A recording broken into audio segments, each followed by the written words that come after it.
on the topic Tibet and the Great Proletarian Cultural Revolution. So before we go ahead with the presentation, I would like to give a brief introduction of the speaker. Sherab has served as the editor of Tibetan Bulletin and File.com, and he has also co-authored a book titled Tibet, the Gap Between Fact and Fabrication. He's currently working as a researcher, and his current research work concerns China's genocidal practices in Tibet. So I would like to welcome him.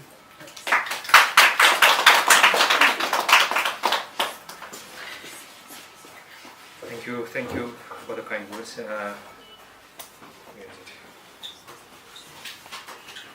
Okay, so good afternoon, ladies and gentlemen. Why we are discussing what China calls the Great Proletariat Cultural Revolution is because this year marks 50 years since the beginning of the Cultural Revolution inside China. And many scholars, many observers, and many of the people who have actually suffered under the Cultural Revolution might differ on how long the revolution lasted. It began in 1966, to be exact, May 16th, is what many people say. Some observers say that it lasted for 3 years, some say it lasted for 7 odd years, and some say it lasted till the demise of the chairman Mao Zedong in 1976. Whatever the case might be, but most of the scholars, observers, and those who have suffered under the Cultural Revolution agree that this was a phase of sheer and utter madness and chaos. It was a phase where Mao Zedong was trying to once again bring the revolution to China. Of course, he had led the Long March, and he and his communist members had reclaimed Beijing for themselves from the nationalists. Although it was 20 years ago when in 1966 Mao again began this revolution of rebalancing the socio-political balance throughout China. So, talking about that, to give you a brief background, in the mid-50s, Mao Zedong had come up with this great plan called the Great Leap Forward. If you know a bit about China, you will understand that it was a complete and utter failure.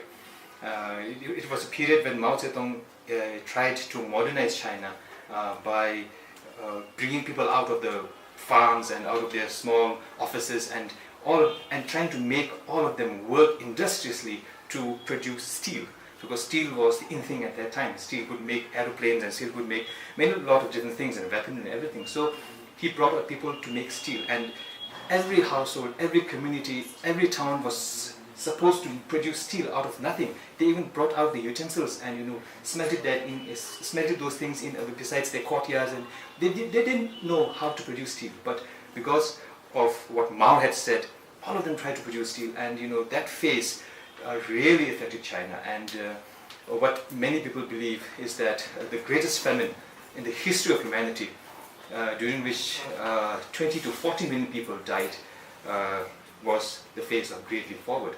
So China was recovering from that period, from that disastrous phase, and in Soviet Union, which was more like China's elder brother, Khrushchev, the president then, had almost kicked out Stalin, the father of the Soviet Republic, and Mao Zedong in China was feeling the heat.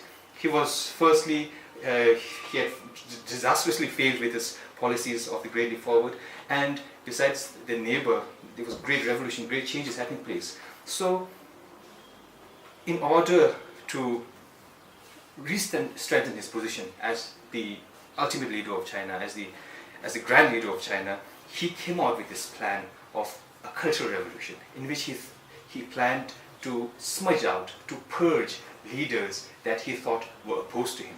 And he gave it a garb, saying that there are still people inside the party, be it inside the schools, the universities, the artist community, where people are still holding on to the ideas of capitalism, those capitalist roaders, at what he called, those people who are reactionaries, and we have to kick them out by having this new revolution called the Cultural Revolution. And he brought out, and he gave liberty to the young students and of China, and encouraged them to come out on the streets and in fact bombard the headquarters. That was what his slogan came out as: bombard the headquarters, go out and look out for people, look out for your teachers, look out for your parents, look out for your brothers and sisters, everyone and anyone who has even the slightest idea of being a capitalist, of being against Mao Zedong's thoughts, of being against communist principles, must be brought out, must be struggled against, must be imprisoned and tortured. So that's how he gave the idea, and that's how the Red Guard was formed. The Red Guard were young students who came out on the streets, much younger than all of us here. The basic idea was, just to go out there and follow whatever Mao Zedong was saying.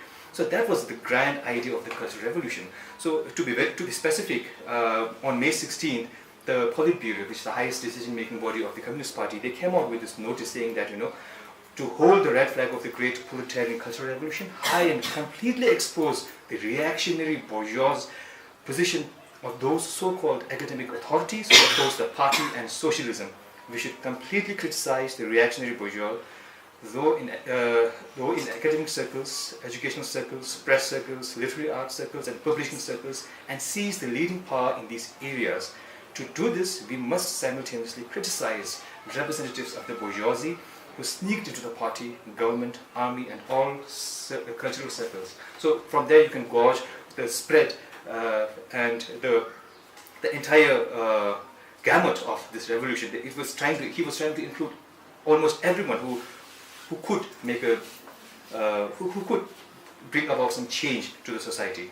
And then this idea that came out in May, this notice that came out in May 16th was further explained a few months later when in August 8, when Mao Zedong specifically said, although the bourgeoisie has been overthrown, it is still trying to use the old ideas, culture, customs, and habits.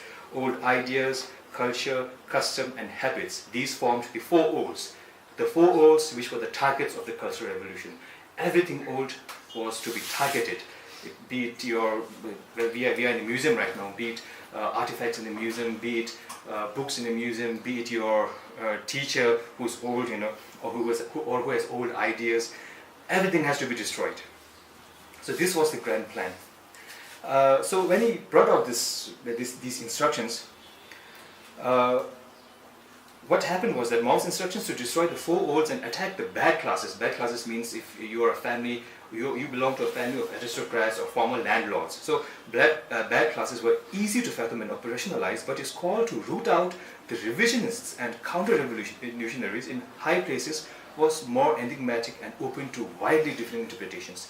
So because of this, because of the widely differing interpretations on who was a revisionist and who was a counter-revolutionary, you could see later in the Cultural Revolution, when there was this chaos happening, you could see the Red Guards themselves forming very, very different groups who were busy fighting amongst each other, because some of them thought that the other one was a counter-revolutionary or a revisionist, and the others thought otherwise. So by August and early September, violence was widespread. Beijing alone had reported more than 1,700 deaths, beaten, tortured, and many of the victims were in fact school teachers who were persecuted by their students, organizations, and so on and so forth. And what makes it more painful is that the weapons used to kill were not guns and knives, which could, well, in fact, brought easier deaths, but they were fists and clubs and copper buckle bells of the Red Guards. The process of killing often took hours or even days, akin to torture killing. I know a lady who was who was a student in Beijing when the Cultural Revolution was going on, and she told me stories about, because she was from a landlord family in Tibet, and she had the privilege of going to Beijing to study at a better school. She was not allowed to even sit on a chair because they considered her as a bad class, as what we earlier read. And she was, whenever she had to eat food, she was supposed to eat last, whatever was left over was the plate of others, and sit on the floor. She could not walk, she had to kneel, she had to either walk around the school compound kneeling. So this was kind of, the personal tortures that was brought upon the kids who they thought belonged to bad class, and their teachers who they thought had counter-revolutionary ideas, or who were capitalist rulers, In fact, inside their school, a particular teacher was beaten to death by her own students. So this was prevalent in China at that time. So, well, in Beijing, 1,700 deaths, and in Shanghai, also one of the second largest city in China, 250,000 homes of ordinary people were already raided by the Red Guards before the end of 1966. So, now going to Tibet, what was the reaction of Tibetans inside Tibet to this cultural revolution, and what was the party leaders there, the Chinese, of course, even now, the main decision makers inside Tibet are the Chinese leaders, and back then also they were the Chinese. So how did they react to it? So at that time, the TAR here means the Tibetan Autonomous Region, which is a part of the entire historic Tibet. The military command and the most powerful leader was Chiang Guohe, and he had called a meeting because to discuss, they had received the party guidelines, so to discuss how should they go about this revolution. And no one amongst them, unlike in China, called for the masses to mobilize, for people to come out on the streets, for students to go to the headquarters and bombard. No one tried to do that because they were interested in preserving their own authority. They were very far away from Beijing. They were very far away from those rebellious Han Chinese. So, and of course, inside Tibet, the number of students was very minimal at that time. There were not many schools, and what the Red Guards were, of course, they were young students. So inside Tibet, there were not many Tibetan students to begin with, and so the authority there were trying to protect their own authority, trying to protect their own seats. So, of course, they had to follow the party guidelines, and they made many big-sounding posters and declarations, but they were very careful in really encouraging the masses to come out on the streets. So, as it says here, despite their rhetoric, they were not enthusiastic about allowing the Red Guards and revolutionary masses to run rampant in Tibet, which, according to the party leader there, Tibet was recovering from the uprisings of 1959, and implementation of democratic reforms, and a new wave of chaos could destabilize the region. That was his idea, that if you give too much of freedom to the general masses, it would destabilize their authority. So, on the eve of cultural revolution in Tibet, there was no liberal tendencies as such. 59 revolution was crushed. His Holiness had already escaped. People had suffered a lot, and through the democratic reforms also, people had suffered a lot. So there were not many liberal tendencies. And one of Tibet's foremost leaders, the 10th Panchen Lama, who has passed away now, he had also been imprisoned by China in 3 years back, before the actual beginning of the culture. He was already in prison. So there weren't any leaders who could represent Tibet in this great revolution, or there were not many, liberal tendencies as such. So, and moreover, in Tibet, most of the institutional changes had been accomplished, and by 1965, the traditional symbols of power and authority had all been destroyed. The Cultural Revolution was aimed at voluntarily creating a socialist man by transplanting those who held on to old values and traditions, were said to possess a green brain, as in Tibetan we call leba jambu, like green brain, to transform that, to change that, and to replace that with white brain filled with Mao's teachings. Now that was the idea inside Tibet. In China, it was about going against the authority, going against powerful people. But in Tibet, the people, being they were trying to preserve their authority, they gave it a twist and said that, your idea of this cultural revolution, your idea of going out in the street, if you ever do so, should be against your own ideas, your own values, and the four O's, as we earlier had said, customs and habits, go against them. So to fill your brain with Mao's teachings. So that was the idea inside Tibet. In Tibet, so what happened was this dichotomy between the old and the new, the old brain and the new brain, the old society and the new society, was further complicated by the natural and unsurmountable division between Tibetans and the Chinese. Because for Tibetans, anything new would be everything Chinese, because for them they had remained independent for a very long time, and when the Chinese told them about to do something new or to fill your brain with something new, it already for Tibetans meant something to do with the Chinese thought. And there was this ethnic divide. Whereas in Beijing or in China, you could not really see this ethnic divide, but in Tibet that was present. So, on August 24, the Lhasa Middle School and the Tibet Teacher Training College established the first local Red Guard movement. and which was most likely created by the regional party to counteract the possible intrusion of Red Guards on China. They were trying not to allow those really radical Red Guards who were running rampage in the big cities in China to come to infiltrate Tibet. They were trying to stop them from doing that. So therefore, they made their own Red Guard team. But if you will know later that they failed, and then actually Chinese, a lot of Red Guards from Beijing, from Shanghai came to Tibet. So on August 27, the Red Guards from the TAR put up posters and distributed leaflets demanding the eradication of the feudal culture. So there were like 20 points in that poster which the Red Guards and the society was supposed to challenge. So these included bowing and sticking tongue out as a sign of respect, which Tibetans do. Observance of religious festivals should be abolished.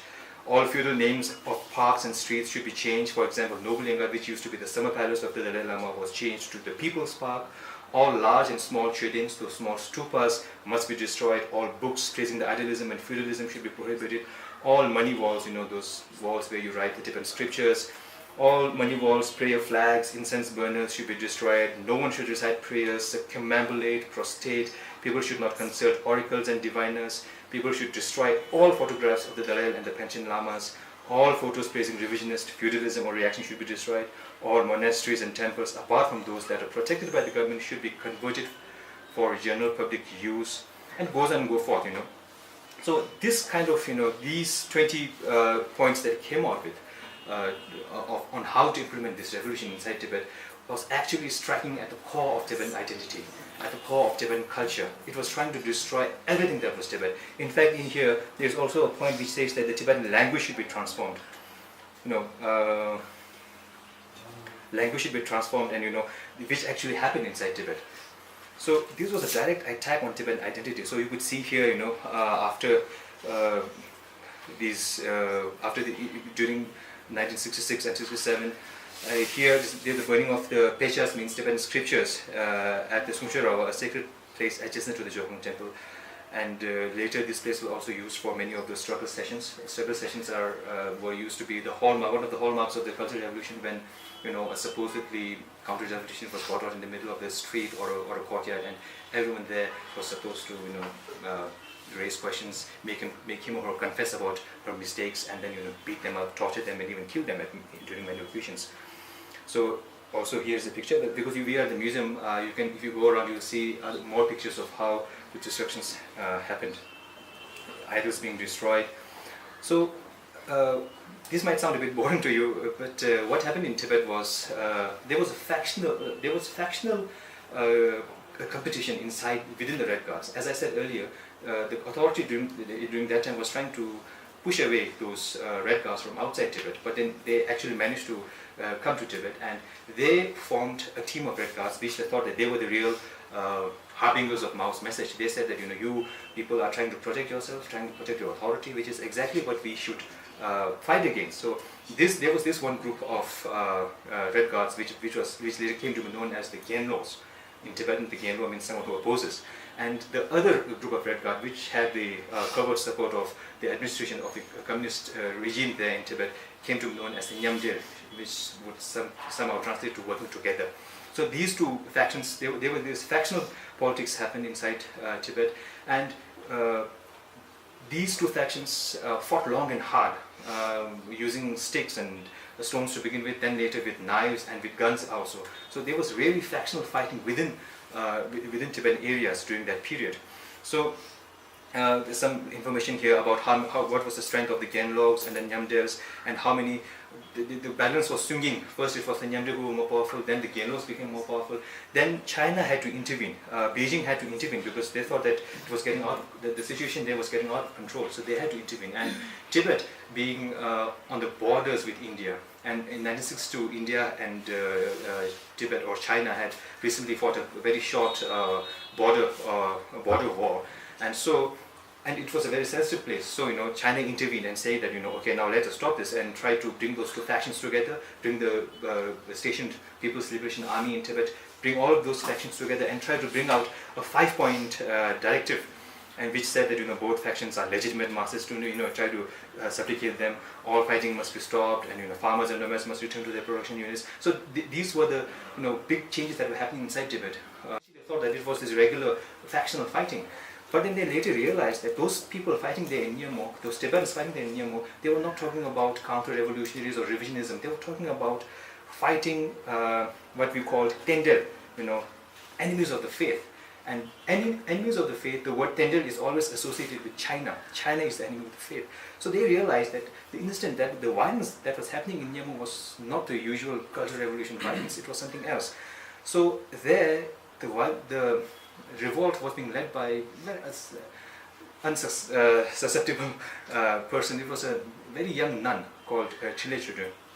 She led this very violent revolution. She went down to the district headquarters, killed every Chinese that she could lay her hands on, who were associated with the regime, with the Communist Party, and also tortured those Tibetans who were working for those Chinese. It was a huge revolt.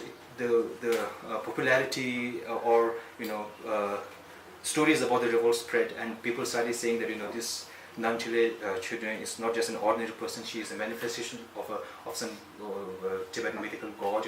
Things like that started going around, and people started joining in. And in the end, more than 18 counties inside Tibet were actually revolting against the Chinese.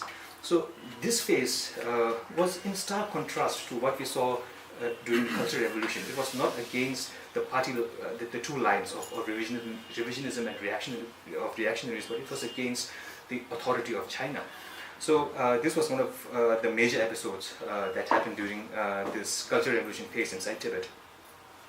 So later, the nun Chile and 15 of her followers, they were imprisoned. The PLA had to bring in more soldiers just to attack, just to counteract them, and they were caught. They were brought to Lhasa and they were publicly executed. To make certain the authority that they wanted to have. So now I would like to talk a little bit about the madness that was the Cultural Revolution. And this is a small excerpt from Pema Bung, a Tibetan writer, from his book Six Stars with a Crooked Neck.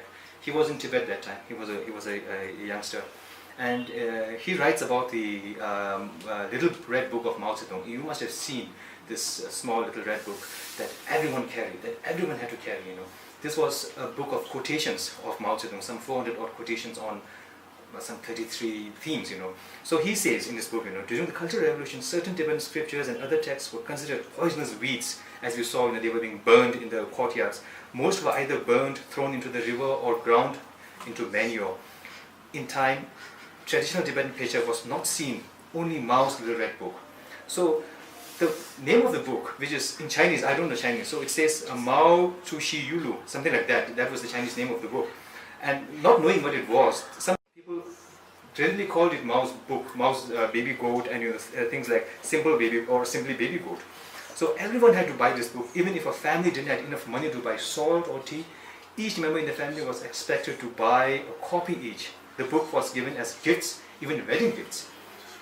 And not carrying the book at all times meant risking being made the target of struggle sessions and violent attacks. If you're walking in the street and those during 66-67, because Mao Zedong was trying to really encourage the Red Guards, I think around 11 million Red Guards from all over China were actually visited Beijing and came to listen to Mao Zedong. And if you saw those frenzied scenes, of him standing on the podium of the Tiananmen Square, and those students, waving the red book in the air, So this is kind of a picture here. Of course, this is not in China, I believe, but Tibetan people very fond of the red books. So in another case is that in January 67, Medogonga, which is a suburb of Lhasa, wrote an appeal to the party committee of the Lhasa municipality about the violent campaign in the village of Palo.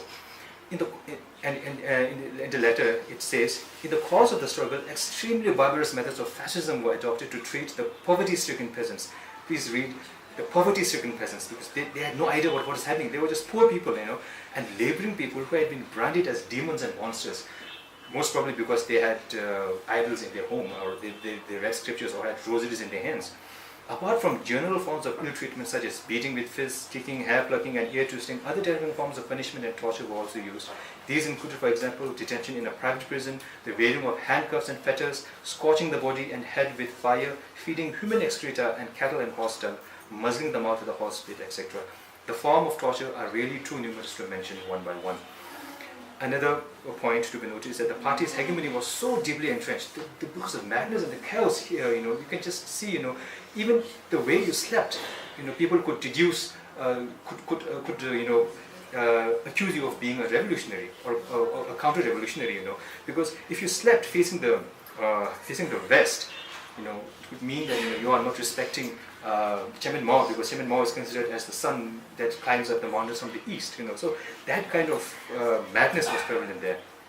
So another example would be in Walum Gompa, where in July '66 it says, this is a book by Dawa Nobu, the late Dawa Nobu, in his book The Red Star Over Tibet. He says, in July 1966, a group of people, including 2 Chinese persons in Maozu, arrived. They rounded up all the senior nuns and said, "Are you still clinging to your superstitions? Thanks to Chairman Mao and the Communist Party, people are now enlightened. They will no longer be fooled by mumbo jumbo. The great proletarian cultural revolution will now sweep away the last remnants of ghosts and spirits." So what they did was they started, breaking away those idols in the monastery. They started breaking the walls of the main chamber, and they paraded those nuns inside the villages and led out struggle sessions against them. But actually, inside Tibet, most of the destruction had taken place before the Cultural Revolution had even begun. As noted by the late Panchen Lama, in May '62, he submitted this long memorandum to the Central Party, pointing out the mistakes that were committed by the Communist Party in Tibet. And for this letter, he was imprisoned for nearly 14 years after that, incarcerated. So in this letter, addressed to Chairman Mao and the party leaders, he writes that the Han cadres produced a plan, all Tibetan cadres mobilized, and some people among the activists who did not understand reason played the part of executors in the plan. And it goes on to say that they put on the mask of the masses and stirred up a great flood of waves to eliminate statues of the Buddha, scriptures and stupas. They burned countless statues of the Buddha, scriptures and stupas, threw them into the water, recklessly carried out wild and hasty destruction of monastery halls, money walls. And in the letter, he goes on to say that before democratic reforms, there were more than 2,500 large, medium and small monasteries in Tibet. After democratic reform, only 70 or so monasteries were kept in existence, which means that 97% of those monasteries were already destroyed before even the Cultural Revolution began. So this was the letter that the late Panchen Lama wrote, and he was incarcerated for 14 years. And Mao Zedong called this letter a poisoned arrow shot at the heart of the Communist Party. So what happened after the Cultural Revolution? By the time the chaos had subsided 10 years later, an estimated 36 million had been persecuted, and at least 750,000 were dead. And this is a very conservative number. Some people say that 1.5 to 2 million people had actually died.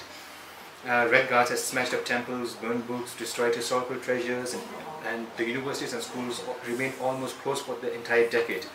Frank Dugotter, one of the foremost scholars on this subject, says that until the very moment that Chairman Mao dies, you can probably count 1.5 to 2 million people who were hounded to their deaths. It was the way in which people were pitted against each other, were obliged to denounce family members, colleagues, friends. And he describes the revolution by saying it was about loss of trust, loss of friendship, loss of faith in other human beings, loss of predictability in social relationships. And that really is the mark that the Cultural Revolution left behind. But for the majority of Tibetans, the high politics of China was remote and irrelevant. For them, the trauma of the Cultural Revolution would linger in their minds, and evidence of the appalling destruction of Tibet's cultural heritage would haunt the Tibetan landscape. As you can see in the pictures that is displayed in the museum, the people who lived through the period still expressed their incomprehension and described it as the time the sky fell to the earth. By the beginning of 1970, all the monasteries and temples had been vandalized by the Red Guards and left to ruin. The monks had disappeared, and religious practices of any kind was forbidden. Even clandestine worship was not possible. To all intents and purposes, Tibet had by 1970 ceased to have any distinctive character. the communists believed that they had managed to level all cultural differences and had succeeded in establishing a unitary proletarian culture. They assumed that the issue of cultural difference was no longer a problem. Even what you wore, even how you kept your hair, everything was made into a uniform during those days. So what is now after 50 years of since the beginning of the revolution, what is the official stance of the Communist Party of China? So in the early 80s, after Mao's death, the party issued its official verdict on the revolution. It was labeled as a mistake, but this party still does not tolerate any attempt at a fuller public discussion. The party closed the book on the era in 81 without holding Mao responsible or apologizing to the nation. It was instead rendered a verdict that the movement was catastrophic, caused by mistaken policies and a handful of self-serving political radicals, which is a very easy way out. In the 1980s, the CCP purged 3 categories of people who had committed crimes during the Cultural Revolution, but in Tibet, despite repeated appeals, there were no such purging. Hu Yaobang, the then Chinese General Secretary, noted in his speech at the Tibet Work Forum in 1984 that he had received written submissions from both traditional leaders and CCP members urging the party to expel such people. Instead, he promoted them, saying they could be reformed. The real reason for doing that was because the Communist Party could not find anyone else that they could trust, any Tibetans that they could trust with inside Tibet. The stark contrast between the policy implemented in the TAR and that applied to the rest of China highlights the classic colonial tactic, often observed in Western imperial practice, whereby the hegemonic power seeks to cultivate loyal and survive natives to guard its interests. Just a few days back, when the actual 50 years, there were no commemorations, but the Chinese media came out with certain reports about it, and most of the reports highlighted about how it was a mistake, but then it didn't really go beyond that, about apologizing or about saying why it was a mistake and scrutinizing the events. So in one of those reports which was published in the Global Times, which is a party mouthpiece, it says, it quotes Ma Yong, a researcher with the Chinese Academy of Social Sciences, and which highlights the party mentality. So he says there are probably people who try to get subversive results by digging into specific cases in the movement so as to challenge the validity of the party's administration. It is not fair to let a government to shoulder its predecessor's mistake. So this is currently where the party stands on the Cultural Revolution. So to end it all, even today, what is happening inside Tibet, and if you have time, please go around the museum, please see for yourself the things that are happening inside Tibet, the policies that are still being implemented inside Tibet have remnants of what the Cultural Revolution was. If you look at the practices of how China is continuing to vilify the Dalai Lama, calling him names, Dalai Lama not just being the leader of the Tibetan people, but being really what you call the heart and soul of the Tibetan culture and the Tibetan nation, continuous vilification of the Dalai Lama, and what we saw during the 2008 uprisings when youngsters, really young people who had never seen the Dalai Lama, who had never experienced what living in a free country is, who were products of families who had suffered during the Cultural Revolution, suffered so much, they came out on the streets, they came out facing their bare chests against Chinese bullets, demanding the return of the Dalai Lama, demanding freedom, demanding religious rights and cultural rights and language rights. So these things, Chinese still oppressing the Tibetan people and Tibetan people still rising against them is a clear sign of the real sign of the cause of Tibet is still living and still very powerful inside Tibet. So if you have more time, you can please look into how the writers, after the 2008 protest, how the Tibetan writers and artists and intellectuals were being purged, they were being disappeared, they are being imprisoned. By 2010, there was a report which said that more than 50 of our intellectuals were just disappeared. They didn't know where they were. And what China is doing currently is there's this huge plan of forced resettlement of nomads. Because nomads, culturally they are people who roam around the mountains, and these are people, they are hard to control. People, they are hard to control. So, even now what they are doing is they are rounding up thousands and thousands of nomads and putting them into gulags, into small communities, and making them live on their own without providing them any source of any employment. So they are just given a stipend and they are supposed to live on that. And many of these people, they are not just losing the culture, the way of life, but they're becoming disheartened. They are now becoming alcoholics, and because they have nothing to do. So that kind of policies, government policies, are still being implemented. And of course, patriotic re-education campaigns, democratic management committees, if you have time, please look into those. And these will give you an idea that the Cultural Revolution indeed has not ended inside Tibet.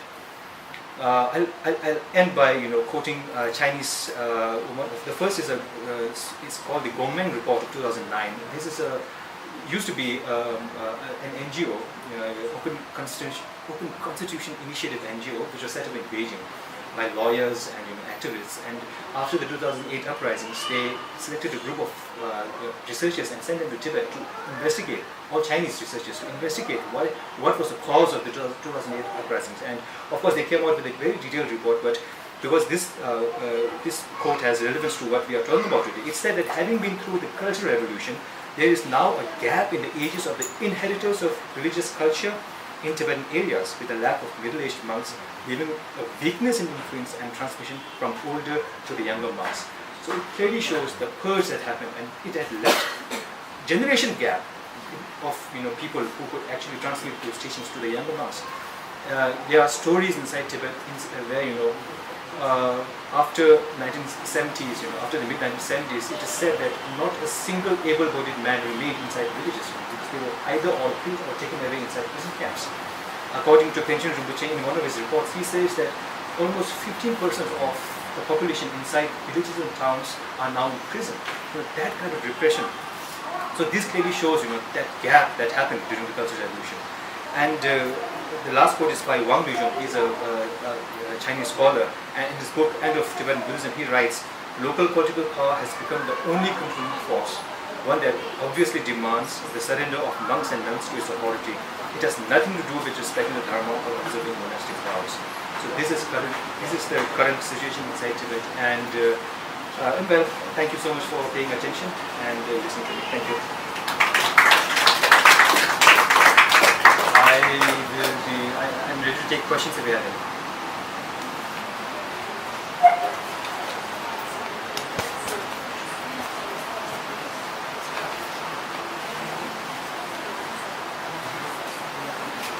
Or else we can wrap up then.